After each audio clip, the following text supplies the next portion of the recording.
abundantly blessed. Deuteronomy 28 is a whole chapter where God basically says na if you obey, there is blessing. If you disobey, there is curse. Okay? Si Jesus, sabi niya sa Luke 11:28, blessed rather are those who hear and obey the word. So, blessed ba tayo kung i-obey natin ng Panginoon? Amen. Amen. Worship. Ang blessing ay ipinagkaloob sa atin. Hindi po natin yan pagmamayari. Someone once said this, hindi po ako, balik. To be blessed is to be entrusted, not entitled. Alam niyo ba yung entrusted? Pinagkatiwala. Pinagkatiwala sa'yo. Yung pagpapala na binigay ng Panginoon, pinagkatiwala niya sa'yo. Hindi mo yan pagmamayari. Now, very quickly, I want to go to Genesis chapter 12. This is the second time after ng Genesis chapter 1, hindi niyo po makikita yung word na blessing for a long while until Genesis 12. And this is where si Lord, nagpakita siya kay Abraham. Hindi pa po Abraham ang pangalan niya. Abraham pa lang. Okay? The Lord had said to Abraham, basahin po natin together, go from your country, your people, and your father's household to the land I will show you. I will make you into a great nation, and I will bless you. I will make your name great, and you will be a blessing. Verse 3. I will bless those who bless you, and whoever curses you, I will curse, and all peoples on earth, and be blessed through you. Now, review tayo ha. Tatlo na natutunan natin about blessing. First of all, we learn, diretso ka ba? That blessing is from God.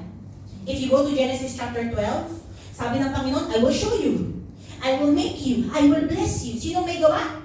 Siya, Si God. God. Lahat po ng blessing is from God. Nobody else. Kahit na may mag-bless sa'yo, yung blessing na yun ay galing sa Panginoon. Hindi galing sa tao na yun. Amen? Second thing we learn is that blessing is for God. Para sa Kanya. Ayon sa Kanya. Okay? Sabi ng Panginoon, I will make you into a great nation. Ito po, yung pagiging great nation, hindi po yan para maging masaya si Abraham. God is not blessing Abraham for Abraham's sake. God is blessing Abraham kasi may plano siya. May gusto siyang gawin. So again, blessing is not for our comfort. It's not according to anong gusto natin gawin. It's really based on what God wants to do. Okay? And the third we learn is that blessing is responsibility. Ano to yung responsibility ni Abraham? Sabi ng Panginoon, I will make your name great. And then ano gagawin niya? You will be a blessing. I want you to notice, God is not offering Abraham a chance. Ito na yung chance mo, maging blessing. This is not a chance. God is giving him a command. I will bless you, and I command you to be a blessing. You understand? Okay. The real question ngayon is, all of that is good. The real question is, why? Why does God bless? Why does God demand na yung pagpapalang ibinigay niya, kailangan natin gamitin in His way? Bakit hindi na lang pwedeng gawin natin the way we want? And why does blessing have such a heavy responsibility? Doon po sa Genesis chapter 12 na binasa natin, ito yung reason na binigay ng Panginoon kay Abraham. Through you, all the peoples on earth will be blessed. So apparently, the blessing has a bigger purpose that involves yung all the nations. Not just one family, but all the nations. Now, some people might say, ay, thank you, blessing is nice. Maganda ba ang blessing? Yes. Yes. But there are people who would say, blessing is nice pero hindi namin kailangan yan. Okay na kaming mag-isa. Kaya namin kahit wala yung blessing ng Panginoon. That's the problem. We can't. You cannot live on normally without the blessing of God. I want to point out about something important po. Here's the thing. Blessing is not just a bonus sa buhay mo. Yung hindi mo inaasahan na bigyan ka ng bonus. It's not a bonus that can make your life happier or better or easier. I want to tell you guys, blessing is not just nice. It is necessary. Hindi po siya want. It's a need. Repeat after me. We need God's blessings. We need God's blessing. Personal natin, I need God's blessing. I need God's blessing. Bakit? Because without God's blessing, hindi po tayo mabubuhay.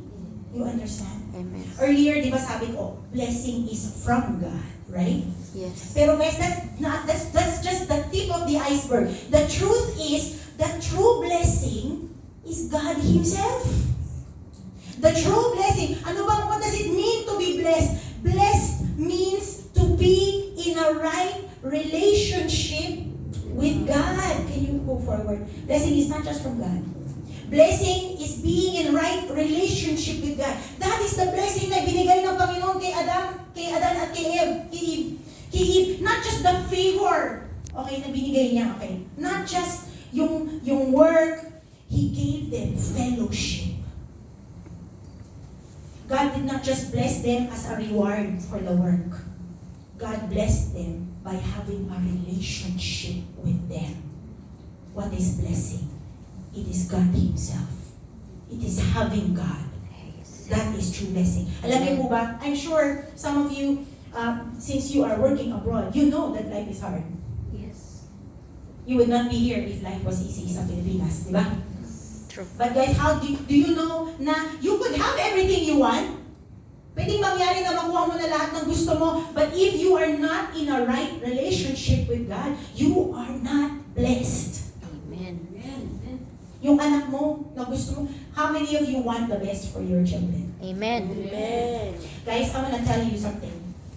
Pwedeng ma-achieve ng anak mo yung pinakamataas na bagay sa mundo na to. Pero kung wala silang relasyon sa Panginoon, they are not blessed. Kahit na makapagtapos sila ng pag-aaral nila, ng kolehiyo, may maganda na silang trabaho, makapag-asawa na sila, may bahay na sila, lahat meron na. Pero kung hindi nila kilala ang Panginoon, they are not blessed. Because what did we learn? Blessing is not just from God. The true blessing is God. Amen. Kung ikaw isang Kristiyano, if you profess to be a Christian, that means you are saying na meron kang personal relationship with God. Is that you?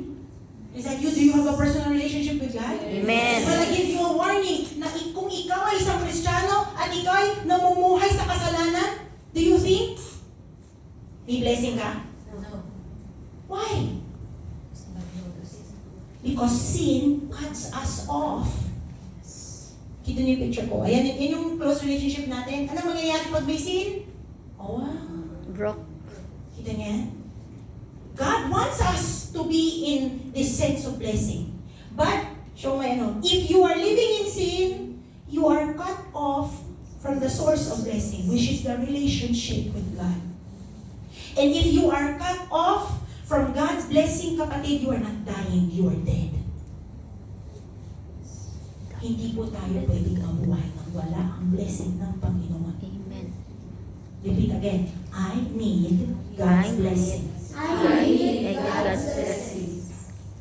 I want you to look at that picture. This is why we need blessing. Because of this black thing symbolizes sin. Sin cuts off the relationship with God.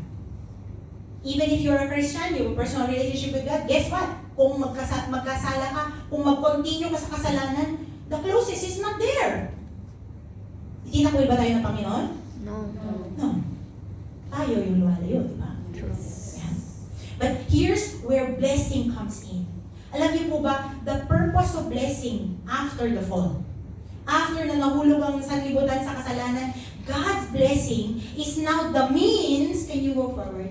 It is the means through which God will redeem and restore all creation to right relationship with Him. So kung tanungin niyo ako, bakit pinili ng Panginoon yung line ni Abraham? Abraham, Isaac, and Jacob. Ba't sila? Because God had a plan. At hindi lang niya sasagipin yung line ni Abraham, Isaac, and Jacob. Ginamit ng Panginoon yung linya na yan. Kaya tayo nandito ngayon. Do you understand? Amen. All the nations of the world will be blessed. We are the result of that plan.